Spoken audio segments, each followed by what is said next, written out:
Oh, akala ko day off mo. Ba't pumasok ka? Kaya nga day off ko nga Kaso panay ka text, panay ka chat, puro ka pa email. Ang dami yung pinapagawa. Bakit? Parang sa tono ng pananalita mo, parang kinokonsensya mo pa ako. Trabaho mo naman yun di sana pinag-work from home mo na lang ako. Ganon din naman Panay ka chat, panay ka text, di nakapagpahinga yung tao sa'yo. Di, sorry na. Mapapatawad mo pa ba ako? O magpalamig ka muna kaya. Ayan, okay. May dessert pa dito, tsaka ice cream. Di ba, favorite mo yan? Tsaka ilalakad ko yung promotion mo, huwag ka mag-alala. Tapos, kahit hindi holiday, double pay kita. Basta tapusin mo yung mga pinapagawa ko, Talaga, sir? Oo. Sure ka dyan? Oo. Sa totoo lang, sir, gusto ko talagang pumasok ngayon Wala boring sa bahay. Anak ka ng pu. Kawawa naman. Hi, sir. Kayo ba yung boss niya? Oo. Ay, ito po pala, flowers sa kanya. Condolence po. Ano po yung yung cause of death niya? Sabi po nung doktor, may pumutok na ugat sa utak niya, overstress daw Kaya pala. Bali, makakapasok po ba siya bukas? Ha? Dati ka bang Diablo, sir? Anak ka ng pu. Pasok na ako! Alis na ako, ha?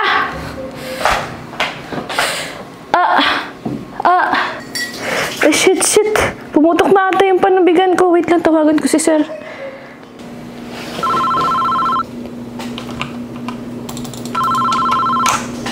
Hello, sir. Hello? Baka hindi po ako makapasok ngayon. Oh, bakit? Pumutok na kasi yung panubigan ko. Baka manganganak na ako. Ha? Manganganak ka na yung panubigan mo pumutok? Hala. Baka kaya mong mag-half day. Dito ka na lang kaya manganak. Kupal! Anak ka ng pu.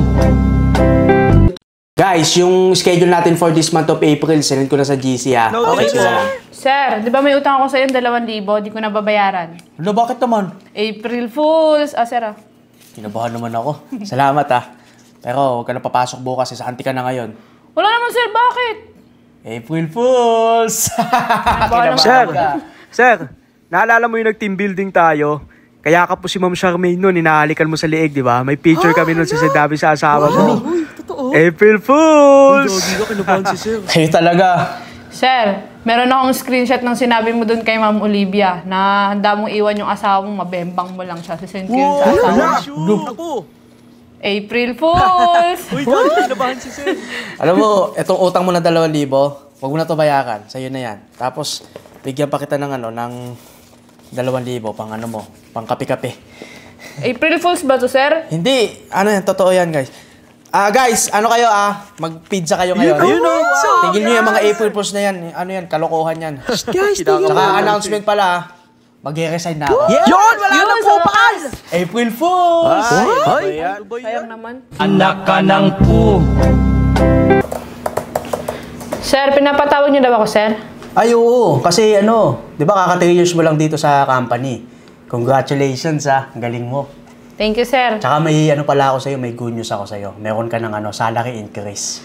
Wow, salamat naman. Sa wakas, madadagdagan ko na yung ipapadala ko sa probinsya tsaka makakapag-ipon na ako kahit papano. Oo, breadwinner ka ba? Oo, sir. Oo, yan. Sa kaya kailangan dito, gagalingan mo. Para after 3 years, o ika 6 years mo, meron ka na ulit salary increase, di ba? Unti-unti nang natutupad yung pangarap mo.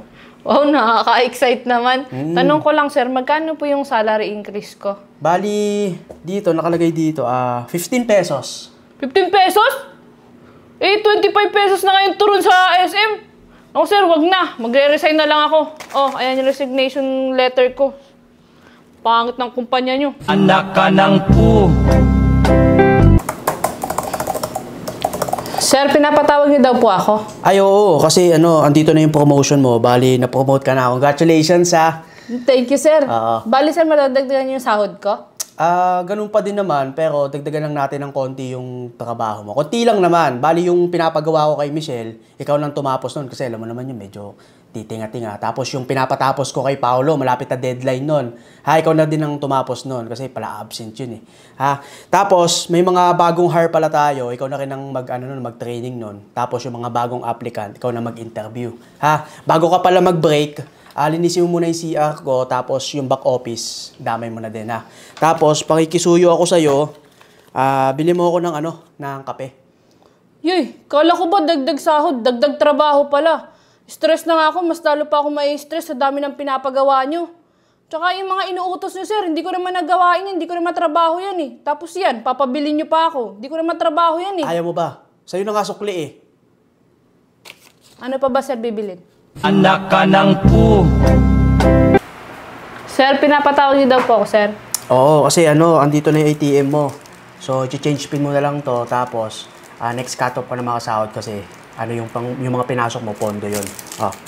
Okay lang ba, sir? Sangla ko muna to sa inyong ATM ko. 20K lang, sir. Emergency lang kasi. Kayo na din po mag-change pin. Withdraw nyo na lang po dyan yung sasahurin ko. Ako na bahala dito. Oo, sir. 20K yung hiramin mo.